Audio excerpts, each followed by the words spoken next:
Hello, everyone, and welcome to Tips for Preparing for and Taking the Stamp 4S test. Hopefully, you've already watched the overview video of what the stamp test is and how it is constructed. So today we're going to talk about some tips on how to prepare for each of these skill areas. Okay, so first, you need to understand that the stamp is a proficiency test. That means it is meant to provide a snapshot of your current proficiency level. Because it's a proficiency test, you cannot study per se. It's not, memorizing a list of vocabulary or a list of verb conjugations is not really going to help. However, you can prepare so that you can do the best that you possibly can on that. So, the first thing you've got to do is remember that proficiency is what you can do with the language in terms of speaking, listening, reading, and writing in real world situations in a spontaneous and non-rehearsed context. Okay, that's why I'm saying memorizing a list of vocabulary, memorizing a dialogue, that's not going to help you. All right, because proficiency is basically how well can you understand and communicate in a language. All right, now the global seal, which is, I assume, why you're taking this stamp, because you would like to get the global seal, is based on proficiency guidelines. So to get the functional proficiency global seal, you must be at the intermediate mid-level. That basically means that you are able to create sentences. So you create language, you initiate, maintain, and bring to a close simple conversations by asking and responding to simple questions. All right, that's intermediate level.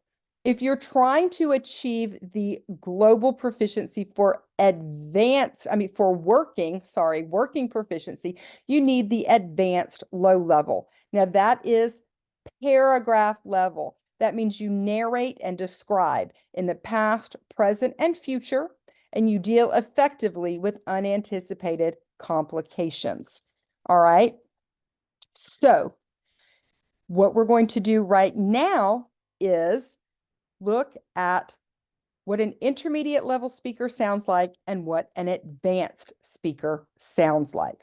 Okay, so here is an intermediate mid-level speaker.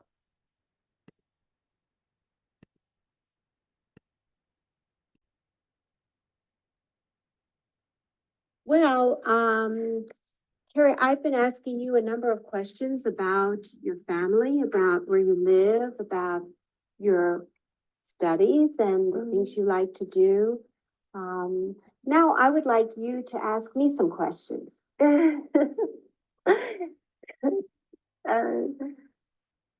Please do. Yeah.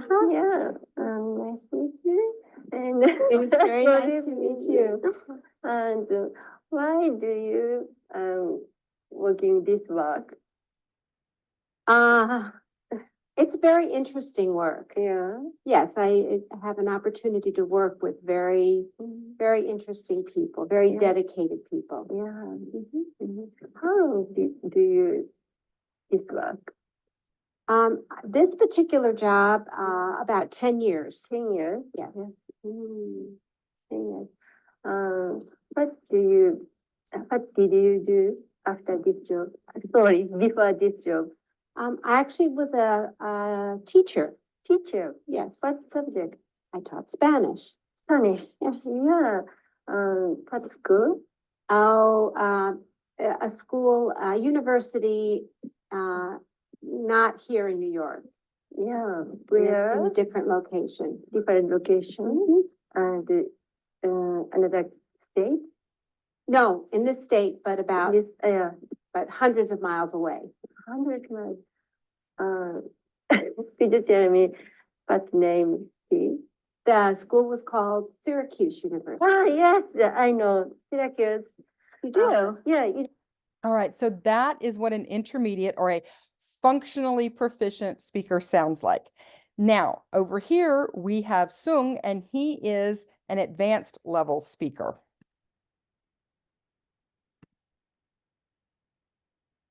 Now, you studied in a Korean university and you studied in an American university. Can you compare and contrast the two systems for me? What were similar and what were some of the things that were different? Let me speak about difference first. Mm-hmm. In universities in Korea, the major department is very tight. Mm-hmm. The student relationship is very tight, especially for the same year, Mm-hmm. same grade student. They're very tight. Mm-hmm. So we all know each other, Mm-hmm. and we eat together. Mm-hmm. We travel together. We do a lot of things together. Mm-hmm. And this a small group is very tight until they graduate. Mm-hmm. Usually, people do not change their major or school, so they stay together for a very long time. Mm-hmm. On the other hand, American universities, they can change. They take courses from other major departments, especially from like a third year or fourth year. They change all over. They change it to the double major, to change their major, change their school, transfer to another school. It's very easy here. Transferring school in Korea is very difficult. You basically have to take the entrance exam again. And it's while I was in there. So it's not very flexible. Not Well, As you can see, the advanced level speaker uses broad generic vocabulary, has basic control of grammar, and is easily understood by listeners. Okay. They weave together description and narration and use all major time frames, the past, the present, and the future. So if you're going for working proficiency, this is what you need to shoot for, the advanced low level. All right. So how can you prepare for the stamp test? One thing that I strongly recommend are what I call proficiency activities. So each day leading up to your test date, I recommend that you focus on one skill. For example, listening. And listening is actually probably the most difficult skill because it's strictly auditory. Normally, when we're listening, we have all sorts of visual cues. We're watching videos or we're seeing a person and they have gestures. But on this exam, it's strictly auditory. So I would find a podcast that you like in whatever your language happens to be. So you can listen to the podcast, you can listen to an audio book, even an audio book of something maybe that you've already read in your native language. You can listen to radio stations if you've found a radio station in your language. And I would do that, several times a week. I would also try to read some newspaper articles that those are easily accessible around the world from the internet in whatever your language happens to be. So I would make sure that I read a little bit. Writing and speaking may be a little more difficult, but for example, after you listen to a podcast, try to sit down and write a summary in your target language of what you understood from that podcast, or whatever it is that you happened to read. Other times to practice your speaking, you can seek out other speakers of your language. There are also certain apps. Time to Talk is an app that is just for Spanish students, but you do have some other language platforms. Now, these are all paying platforms, but there are some free apps out there available too. You have to be a little careful with those. You never know what kind of shady characters might be on some of those apps, but you could find some apps to actually practice your speaking as well. Okay, so I would focus on one skill a day, listening, speaking, reading, writing every day leading up to the test.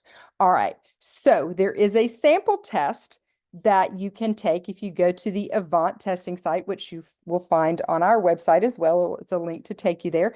Go through the sample test, see what types of questions they're going to ask you. Now, the sample test will not give you any feedback, all right? And it doesn't have those adaptive capabilities that you'll have on the live test, but it does give you kind of a better example of how to prepare for the test. All right. So plan your time accordingly.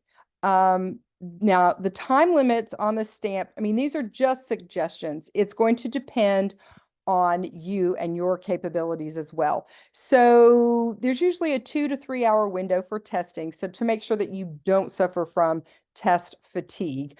But again, it's adaptive. So, you know, sometimes the reading may take you longer, depending on how many questions you answer correctly and whatnot, and how, you know, the level of difficulty progresses. But usually 2 to 3 hours. So make sure that you have your schedule clear for that. All right. So the reading and listening section should take 25 to 35 minutes, depending on the level of questions you encounter. Now, the writing and speakings, you should spend 10 to 15 minutes per prompt. Okay, so remember that you will have 3 prompts, so 45 minutes max. And again, it's not going to be the same for everyone because everyone is at a different proficiency level, but 2 to 3 hours is what we suggest. All right, so you can find a list of topics on the Avant website. Okay, so for the intermediate level, health, holidays, celebrations, occupations, travel, future plans, okay, all those kinds of things. You need to understand main ideas and explicit detail in everyday language, right? The ability to use language knowledge to understand information in everyday material, right? Advanced topics include math, religion, politics, and art. All right.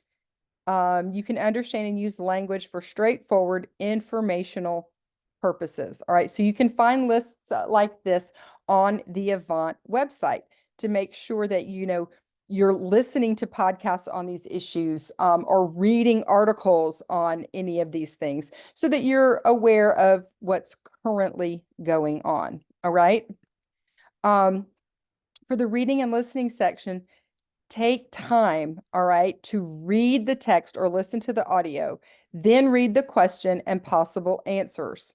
So you might want to look, okay, look at the questions. What specific information do I need to listen for? Because you can only listen to each text twice. So, okay, I need to listen for this and this. And so then you play it.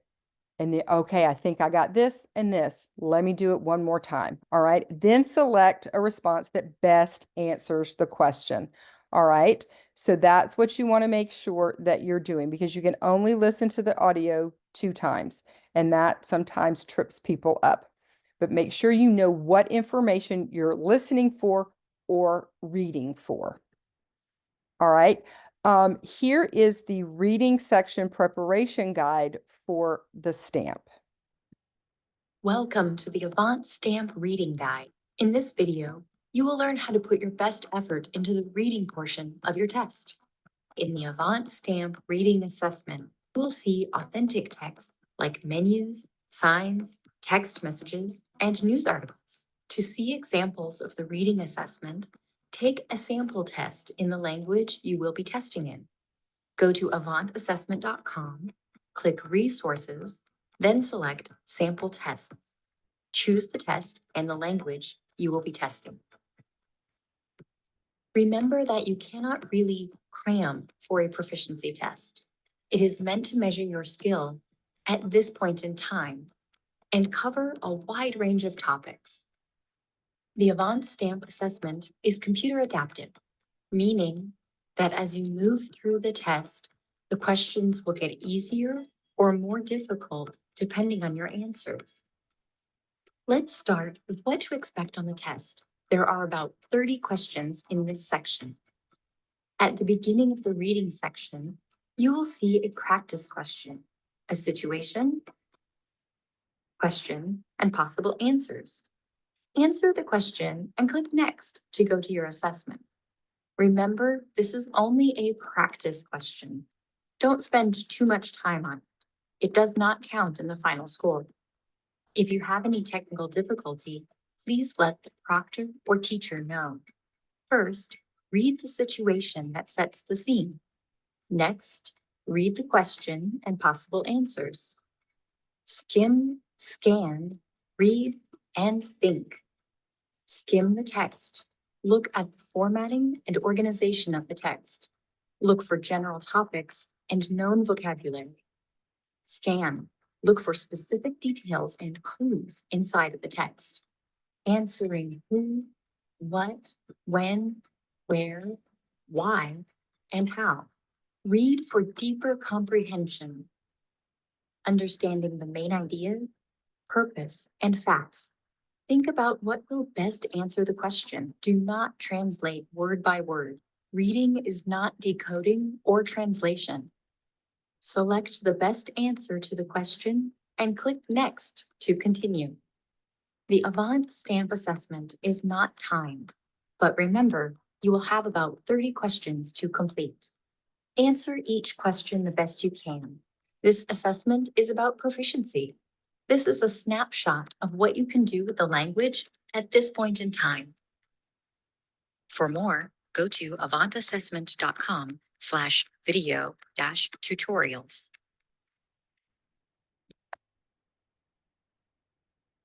All right, so that is how you can best prepare for the reading section, okay? All right, so here is listening. Welcome to the Avant Stamp Listening Guide. In this video, you will learn how to put your best effort into the listening portion of your assessment. In the Avant Stamp Listening Assessment, you will hear authentic audio clips heard in daily life, like conversations, announcements, voice messages, news reports, and other exchanges. To view examples of the listening assessment, take a sample test in the language in which you will be testing.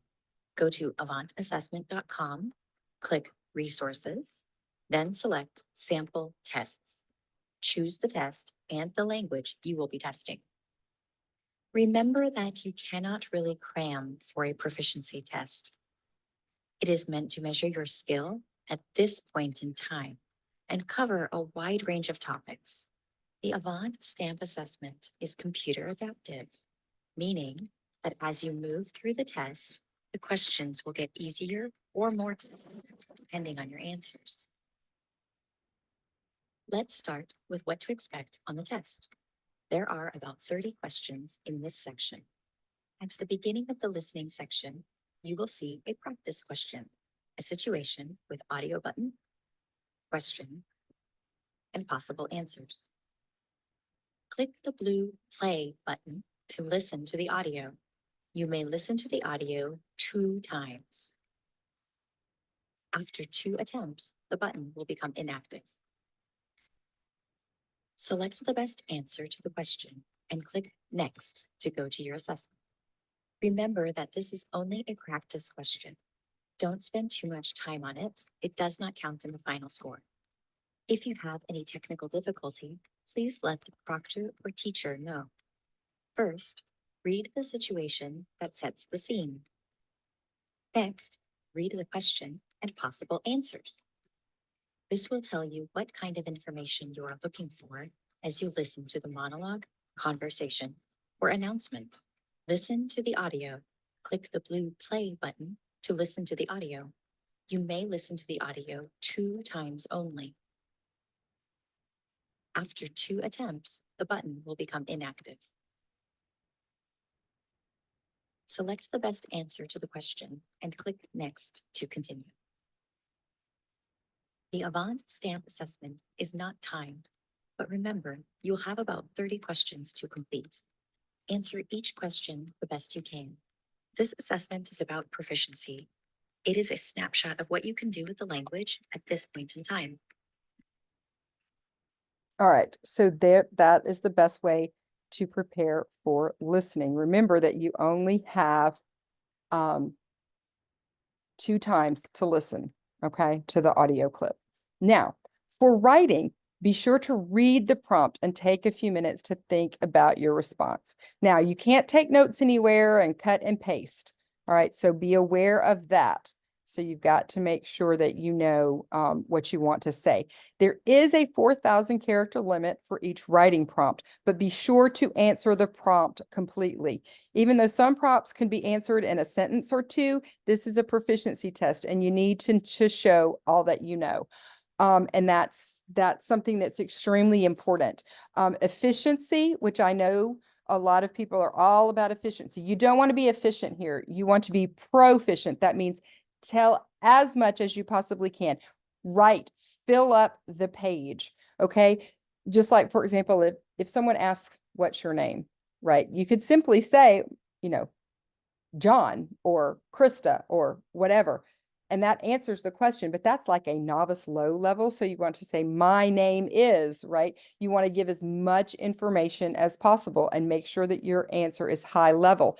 So if it says, what do you like to do on the weekends? You know, you don't want to just say, I like to sleep or I like to go dancing. You want to say, I like to go dancing on Saturday night with my friends at this particular bar, and I like this particular music. And, you know, answer all the who, what, when, where, why questions. Give as much detail as you possibly can. That is how you're going to level up your proficiency. Okay. You can also find sample writing responses at each level so that you'll know. Okay. Again, on the Avant website.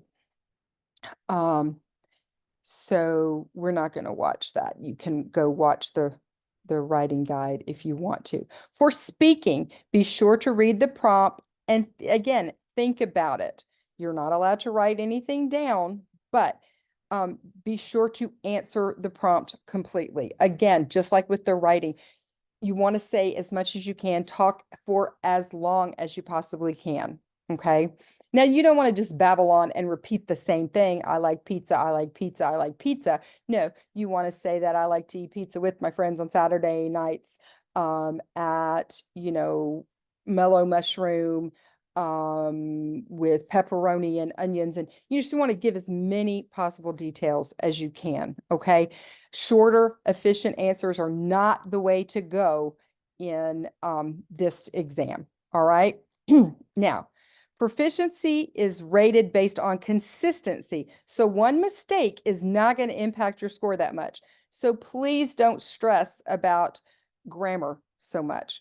Although you can erase and record your responses as many times as you like, research shows that typically your score is not going to differ from the first response that you recorded. Okay. So if you said, oh no, I said, you know, this instead of that, just go with it. The more times you erase and record, the longer the test will take, fatigue will set in, and you could actually get a worse score. Okay.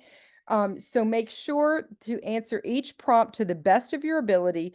Only our raters don't know anything about you or your scores. They only, you know, rate what they receive from you. Okay. So for more information, you can go to avantassessment.com/guides and avantassessment.com/sample-test. Good luck.